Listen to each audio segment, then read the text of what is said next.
Hey guys, Dixieland Man here, and it should be working fine. But hold on, what is this doing? What, what, what is this doing? Hold on. There, yeah, I got enough. Welcome back. We're reacting to this Australian guy. As soon as I figure out how to get back to my tab, Is this guy, home to some of the deadliest this guy. animals on the planet. But what if I told you there's one creature they all fear? An invasive species, millions strong, wiping out native animals that we are locked in combat with to this very day. What kind of vile beast is capable of spreading such reckless hate? The answer is this fat fucking toad. But how did this war begin? Well, to answer your question, we're gonna have to go way back. The year is 1866. We are in the land down under, and our story begins the same way many tragedies do, with the British. You see, having gone hippity-hoppity, your ancestral home is now my property, around 90 years back, the Brits were in full swing, rampantly colonising the country. And part of that included agriculture. Now, they brought with them many crops, but the important one in this story is sugarcane. Sugar was valuable, not only for trade, but also because, well, the fucking tea isn't going to sweeten itself, is it? But you see, sugarcane only grows in the heat, which ruled out the south of the country. It also likes humid environments, which ruled out Western Australia, which left them with one option. And so, the cane farmers loaded up their first Stardew Valley save in Queensland in 1866. But the farmers ran into an issue. You see, Queensland is home to these nifty little bugs called Dermalopida albertum. These are native beetles that hit their macros by munching on plant leaves.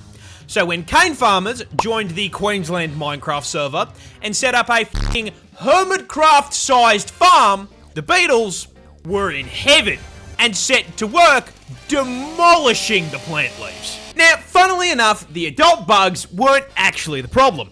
Sugarcane leaves hold full value. But the problem is that with such an abundant food source, the bugs started multiplying, laying their eggs around the base of the plants. These eggs hatched into larvae. And unlike the grown-ups, these little worms don't eat the leaves. They eat the roots. And so the sugarcane starts getting absolutely fucking spit roasted. And the farmers can do nothing but watch as sugarcane yield plummets through the floor along with their profits. This whole situation really pissed off the farmers, who banded together, went to the Australian government, and told them to fucking fix it. Sir, a horde of creatures is destroying the cane fields. And so, the Queensland government founded the Bureau of Sugar Experimentation Stations. The BSES. Or the BSES in 1900. This team of crack scientists then immediately set out trying to solve the very same issue every single Factorio player faces. This place is covered in bugs. They are breaking my shit. How do I violently slaughter the local wildlife in order to expand capitalism and my profit margins? The BSES pondered this question for 25 fucking years. They tried spraying chemical insecticides. Didn't work. They tried injecting insecticides into the soil. Didn't work. They tried releasing the fucking cordyceps fungus. And it still didn't work. Can we ponder the idea of why the cordyceps fungus? I'm just saying that might create more issues than it might solve. I think you should have just done something much simpler, like fucking just move the sugarcane or some shit. Just fucking move it. I don't know, fucking build a dome around it or some shit. Like get like a glass dome. Fucking just like greenhouse that shit. Then, one day in the office, while pondering this question, someone had an idea. Okay, we are getting outmaneuvered by the cast of Bugs Life. Someone in this office, please give me anything. What about cane toads? What? Cane toads. Those big fucking fat things that exist in the cane fields in Hawaii. I mean, it's a frog. Oh, they they eat bugs. right? We just introduce an invasive species to fix a problem caused by an invasive species. I mean, what could possibly go wrong? Oh, Christ. What is The this? Borg found new ground to assimilate. The fuck is It's this? time to recruit Data Oh, Skin piss Graft. off, fucking Star Trek. And so, in June of 1936, 2,400 brave cane divers were deployed to the fields to deal with the arthropod menace. But there's just one small problem. issue. Cane toads were fucking dog shit. Yeah, funnily enough, big, fat, slow, ground-dwelling toads were not exactly the smartest solution to deal with beetles that spend the majority of their adult life 6 meters off the fucking ground. It's over, Anakin! I have the high ground! On top of that, cane toads don't dig for food either, so they didn't eat the larvae. Now this all sounds like information that should have come up during the research and study phase of the plan. This, however, implies that there was a research and study phase. The BSES did not conduct a single fucking study on environmental... Where'd you get your sources from? The sources? I made it the fuck up. That's the most true fucking statement right there. That is a true statement. If it needs to happen, it happens. Oh shit.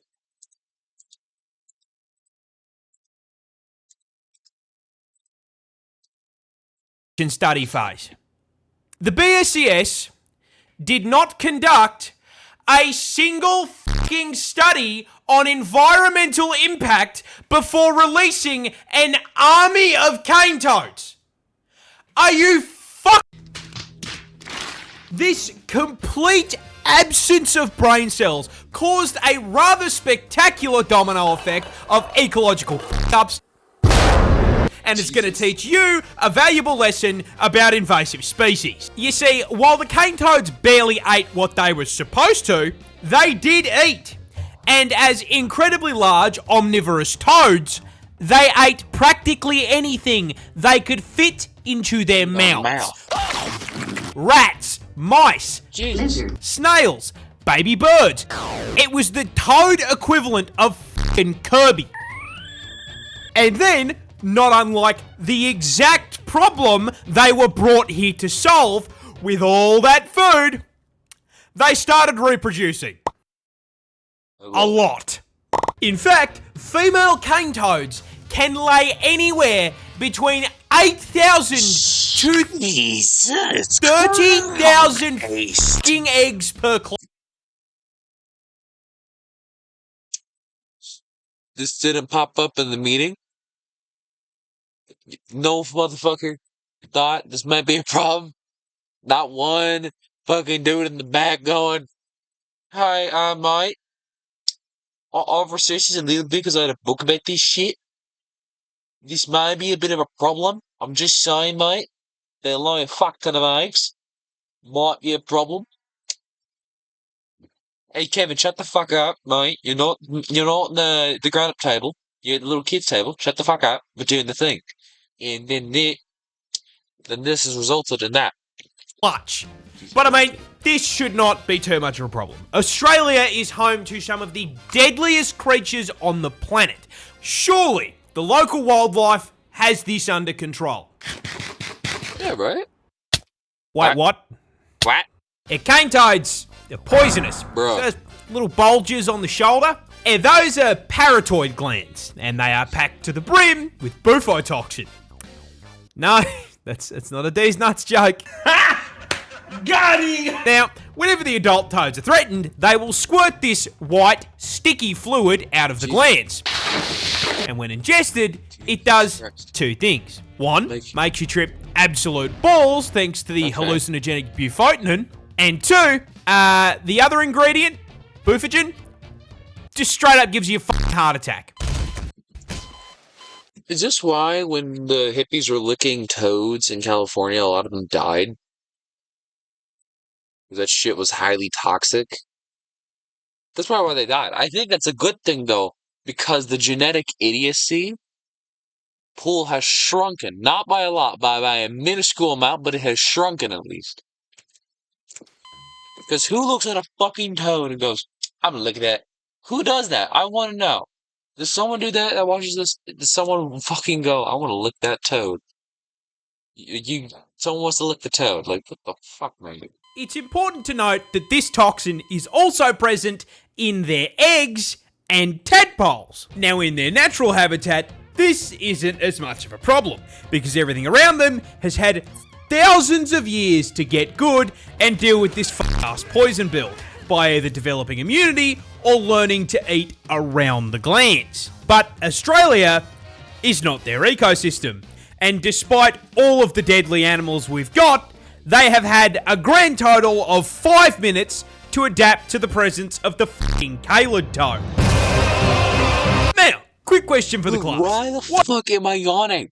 What happens to an animal population when there is nothing to eat it? It gets bigger. And so... Have they considered bombing? Like, get some aerial, like, napalm and shit, just like fucking light them on fire. I don't like the idea of killing toads, but at the same time, it's a fucking issue. Shortly after being introduced, a rapidly expanding tyrannid swarm of toads began to spread across the country. The BSES noticed this and, did fucking nothing. Because it technically didn't affect the sugar cane. The swarm spread further, occupying all inhabitable parts of Queensland, and they were laying so many fucking eggs that their clutches began polluting the waterways like a bufotoxin teabag, killing native fish as well as any animals that drank from the water. The BSES did nothing. Those eggs hatched into tadpoles, which started killing more fish. The BSES still did nothing. The swarm advanced, breaching into the Northern Territory and New South Wales. When questioned, the BSES insisted the toads were doing their jobs and everything was fine. By the 1980s, the toads were now starving out or just fucking eating local wildlife and one-shotting anything that tried to eat them. And considering, at this point, there were 5 fucking million of them, that happened a lot. So, with local wildlife being absolutely fucking decimated, the BSES was forced to acknowledge that maybe, just maybe... Listen, we fucked up. But, well, everyone makes mistakes. Nothing we can do about it. No! They left it for the government to clean up. Bruh. Sir, a second horde of creatures has escaped the cane field. Fuck! Yeah, they realised just how much damage was being done and in 1986 began funneling federal funds into controlling the population. They tried trapping and physically removing the toads, but unless they had 5 million traps, that wasn't going to do shit. Biological warfare was proposed in the form of releasing viruses and parasites, but was shot down because it would do just as much damage to the native wildlife. And so, the toad front continues to advance to this day. So where does that leave us? Oh, come on, that's not Four Thunder. Short answer is kind of fucked. Cane toads now threaten a total of 75 native species. Jesus. And they've even driven populations of animals like the northern quoll to complete extinction in parts of the country they infest.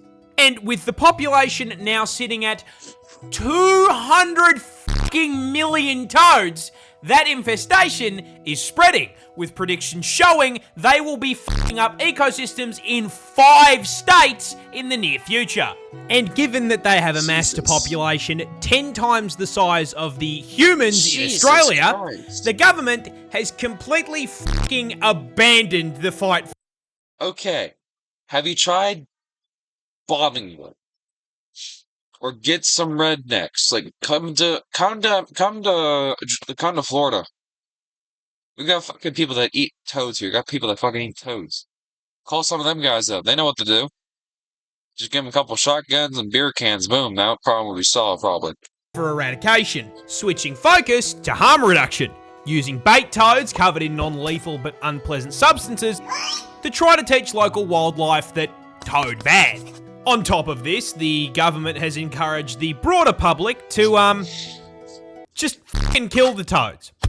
You are supposed to do it humanely by catching them and sticking them in a freezer for 48 hours, but, most people don't want a frog taking up their freezer space, so they just use a golf club or a car. Driving in my car right after And with this being Australia, our wildlife is also putting up a fight. Keelback snakes, for example, are immune to their venom, and Ricali and magpies have learned to flip them onto their backs before getting a feed. Now, jokes aside, you want to know who I feel genuinely f***ing awful for? The toads. They didn't ask for any of this. That's a They fair just got point. dumped onto a random island and did their thing, and now they are being actively hunted. No. The assholes in this story are the BSES and the cane growers. Because you may be thinking, why were they allowed to do this shit in the first place? Well, that's the neat part. What? They weren't. What? The federal government banned the f***ing idea when they came up for it in 1935, based on the advice of entomologists who rightly presumed the toads would become a bigger